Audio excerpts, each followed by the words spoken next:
In the world of confectionery, there are candies you eat for sustenance, and then there are candies you give as a statement.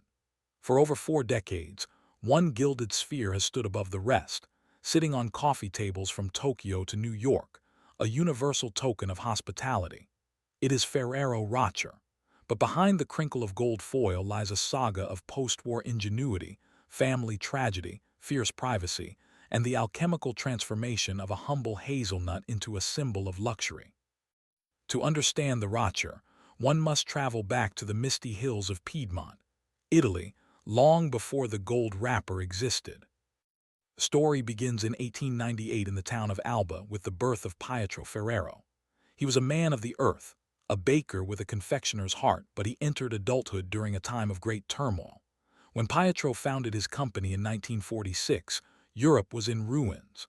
The Second World War had shattered supply lines, and cocoa was scarce, expensive, and difficult to import. A lesser man would have closed his shop, but Pietro saw an opportunity in the landscape around him. The hills of Piedmont were abundant with hazelnuts. He began mixing ground hazelnuts with the little cocoa he could find, adding sugar and oil to create a solid block. He called it giandujat. It was a chocolate substitute born of necessity, but it was delicious. It saved his business and laid the foundation for an empire. However, Pietro would not live to see the height of his family's success. In 1949, he died suddenly of a heart attack at the age of 51. The weight of the bakery fell on the shoulders of his son, Michele Ferrero. He was only 23 years old. This was the first great struggle. Could a young man manage a company in a man's world amidst a recovering economy? Michele proved he was not just a manager but a visionary. He transformed his father's solid block into a creamy spread, eventually known as Nutella, and introduced children's treats like Kinder Surprise. Under his watch, the company exploded. Yet by the early 1980s, Michele noticed a gap in the market. Ferrero was known for everyday treats, but they lacked a true premium gift. They lacked a jewel in their crown. Michele wanted a chocolate that didn't just taste good but looked like treasure. In 1982, the idea crystallized. Michele wanted a chocolate that offered a complex texture experience. It wasn't enough to be smooth, it needed crunch and depth. The engineering was precise. The design featured a whole roasted hazelnut at the center, surrounded by a delicate wafer shell, filled with creamy chocolate hazelnut spread, encased in milk chocolate and finally rolled in chopped hazelnuts. But the taste was only half the battle.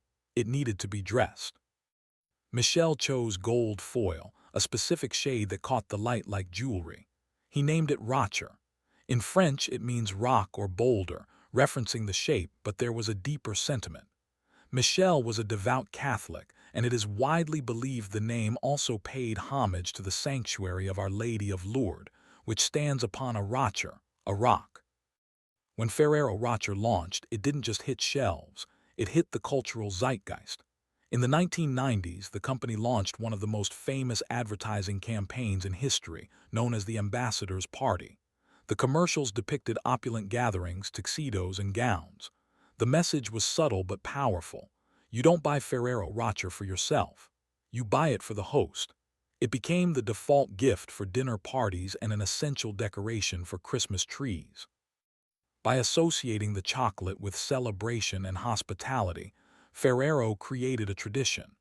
In many households, the season doesn't begin until the gold boxes appear. Yet the history of Ferrero is also marked by profound secrecy and tragedy. The family shunned the spotlight. They gave no interviews, never listed the company on the stock exchange, and believed privacy was the ultimate luxury. But the world outside the factory walls was dangerous. In 2011, the family's worst nightmare came true. Pietro Ferrero Jr., Michele's nephew and vice chairman, was kidnapped in South Africa. The company paused. The family waited. Days turned into weeks. Finally, the news came that no parent ever wants to hear. Pietro Jr. had been murdered, his body found in a shallow grave. The tragedy shook the company to its core. It was a stark reminder that their gold empire existed in a fragile world. Michele Ferrero, now an old man, retreated further from public life until his passing in 2015 at the age of 89. The torch passed to the third generation, Giovanni Ferrero, Michele's son. Under his leadership, the company faced new challenges that were far more complex than mere competition. The modern consumer wanted to know what was inside the gold foil, not just the chocolate but the ethics behind it.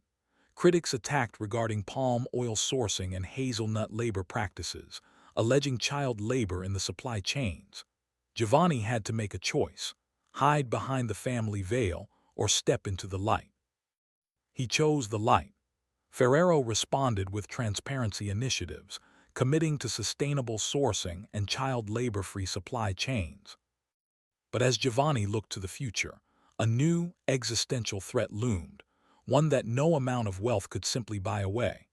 Climate change began to destabilize the very earth that grew their core ingredient. Ferrero consumes roughly 25% of the world's entire hazelnut supply, and for decades, the company relied heavily on Turkey, which produces over 80% of the global crop. However, the Black Sea region of Turkey began suffering from erratic weather patterns. Severe droughts, unexpected frosts, and devastating forest fires started wiping out orchards. The hazelnut, once a reliable constant, became a vulnerability. This environmental crisis forced Ferrero to rethink centuries of agricultural tradition.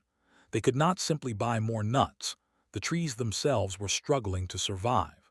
Giovanni authorized massive investments in agronomic research, working to develop climate-resilient hazelnut varieties. The company began diversifying its sourcing, planting orchards in Italy, Chile, and even the United States, in states like Oregon and Washington. But this introduced a new technical struggle. Hazelnuts from different soils taste different. To maintain the exact flavor profile of the Ferrero Rocher that consumers had loved for 40 years, the company had to master the art of blending nuts from different continents without altering the signature taste. It was a race against time and nature to secure the future of the recipe. Despite these challenges, Ferrero expanded aggressively, acquiring Nestlé's U.S. confectionery business in 2018 to become the second-largest chocolate company in the world. Today, billions of Ferrero Rochers are produced annually. They are made in factories across Europe, North America, and Australia. Yet, the recipe remains a guarded secret, produced under strict conditions to ensure every sphere weighs exactly the same. From the rationing of post-war Italy to the luxury markets of the 21st century, the journey of Ferrero Rocher is a testament to the power of an idea. Pietro Ferrero started with a handful of hazelnuts to survive a war. Michele Ferrero turned them into gold to celebrate peace. And through tragedy, scrutiny, environmental threats, and time, the sphere remains unbroken.